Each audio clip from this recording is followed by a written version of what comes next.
I don't remember singling you out for advice. So, good morning and thank you all for being here. I'm Mayor Longwell and we're going to jump right into our first press conference of the year, our mayor's news briefing. We still have Councilmember Clendenin that shows up occasionally. I have to be nice to him because I was sick about a week and a half ago and Councilmember Clendenin stood in for me at a legislative forum, so he did a great job. We appreciate that. So we're certainly ready for our new year and pretty optimistic about some of the things that's going to be happening this year in terms of Wichita. It's the time of year when I'm sure all of you have made resolutions, so I'm going to throw out a few resolutions for the city and myself. We're going to continue to recruit new industries in Wichita and certainly want to bring more employers to our city. And so we'll put that front and center along with quality of life to make Wichita a great place to live, work, and play. We're continuing to work on a number of issues that I know are near and dear to many in this community, including bringing a new baseball team to Wichita. It is still working its way through a variety of different issues, and so nothing new to report there. We will be visiting with our South Central delegation about our legislative issues, and so I am going to be heading out to WSU right after lunch and participating in the legislative forum, and encourage all of those that can to attend that because it's going to be an important opportunity for all of those in South Central to hear what's most important to a wide variety of agencies, including the City of Wichita, the County 259, and several others. So we'll jump to a couple of things that I'm going to challenge everyone on. One challenge that I'm going to throw out there for our city is stop looking at what we are today and what we can be in the future. We're a city of great potential.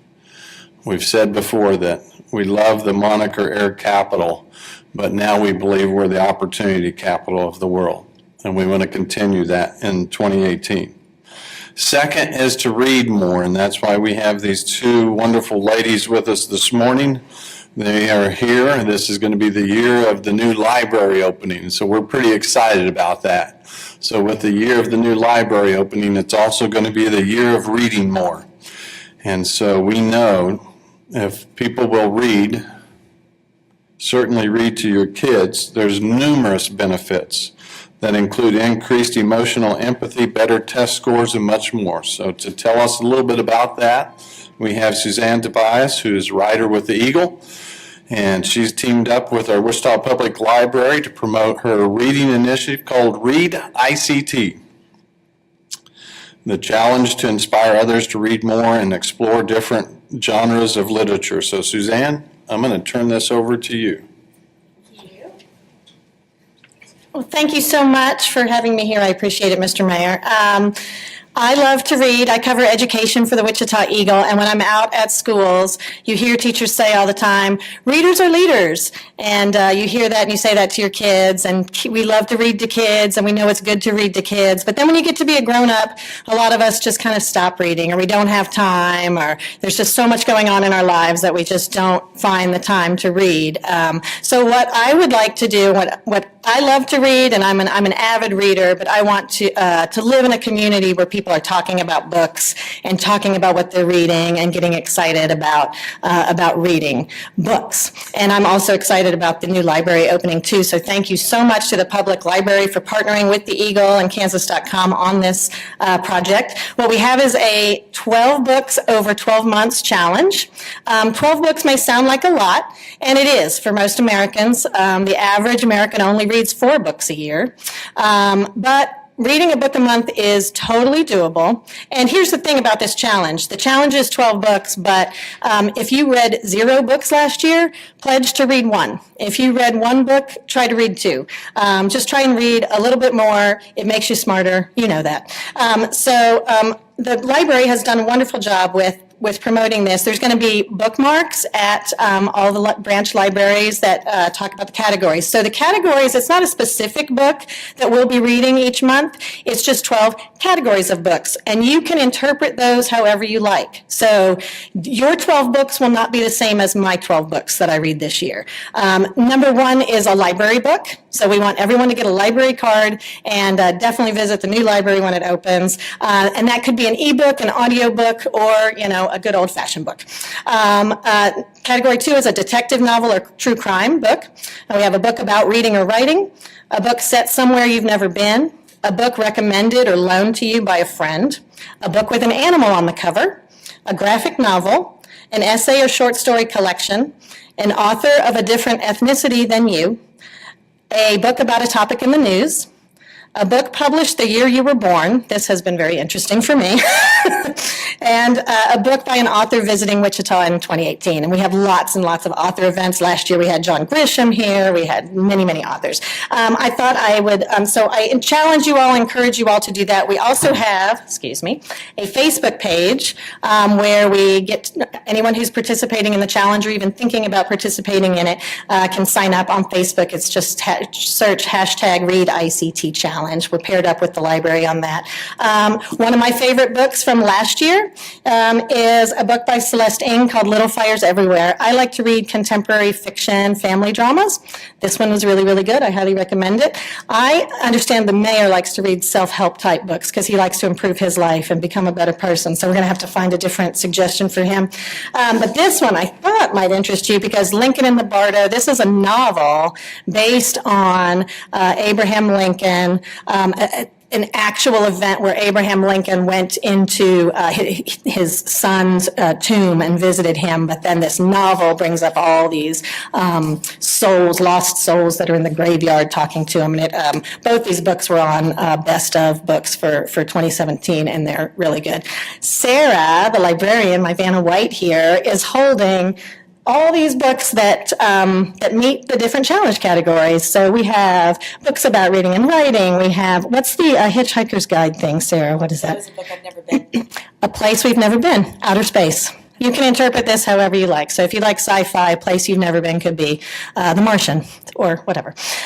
So anyway, thank you so much for showing that, and I just really encourage people to participate. Thank you for having me. Suzanne, thank you. All right. Here's your bookmark. That's perfect. I am actually finishing up one book that I take a little time with. I'm currently reading The Bored Catholic. So I don't remember the author's name. No, thank you. But we appreciate Suzanne and her challenge and encourage all of you to take her up on that. We know that it's going to be an exciting year, as I mentioned, with the opening of the new library. Hopefully that will inspire more people to pick up a book this year. So with that being said, and we'll open it up for questions. I had a question for you. I know You want to grab the mic right quick? Hi there. I'm Monica from Cape News.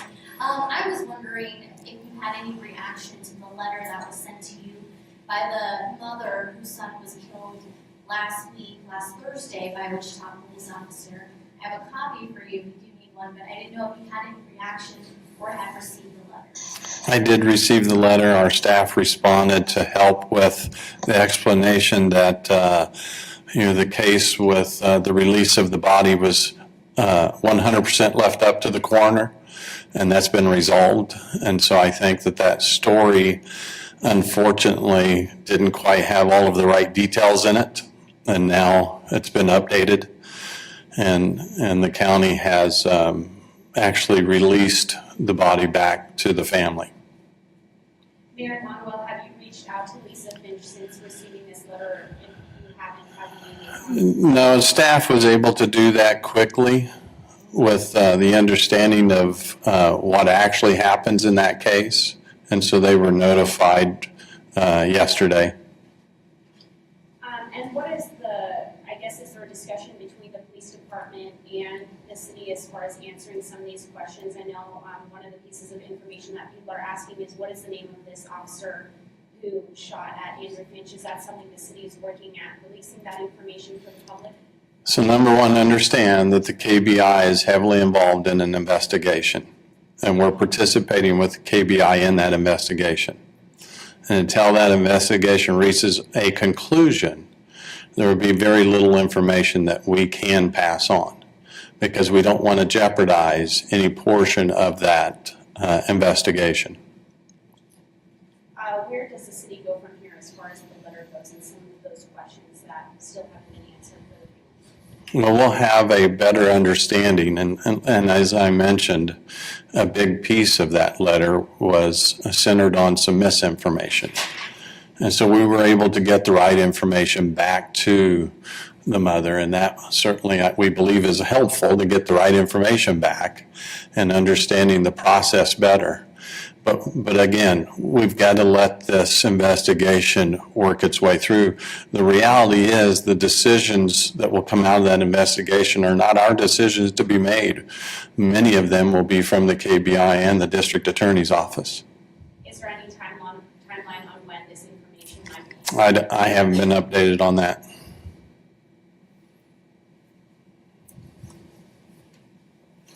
Mayor, this has obviously brought in a lot of light into the city of Wichita. What is your reaction to all of what has happened in the last week regarding this swatting incident in the city of Wichita? You know, my reaction would be the same as with many tragedies. Our heart goes out to all of those that are impacted by it. It's changed the lives of many in our city. Victims, officers, many others that have been impacted by this.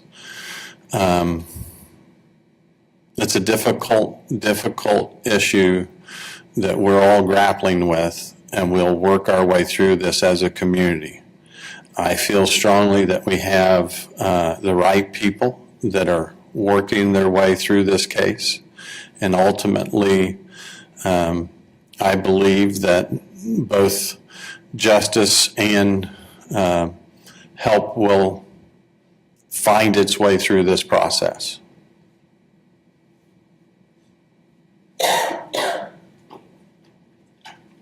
We've been hearing from a lot of the members of the public just wanting some more answers, and we haven't heard from the police chief. What do you believe as far as the transparency we're getting here from the police department? Again, part of that, and you've heard obviously from his department heads that shared some of the video and tapes that were released, obviously through the police chief's office.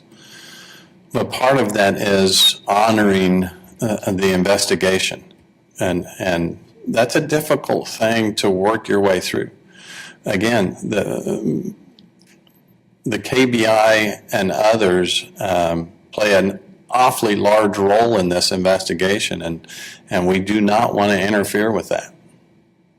Do you believe that this department may be releasing any additional video as opposed to what was released, or would you like to see longer video than the few seconds that So- were provided? So I think those decisions will be made by the district attorney and others.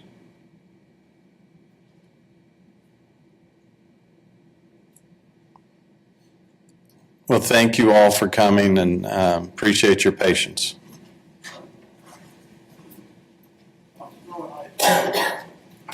Thank you all.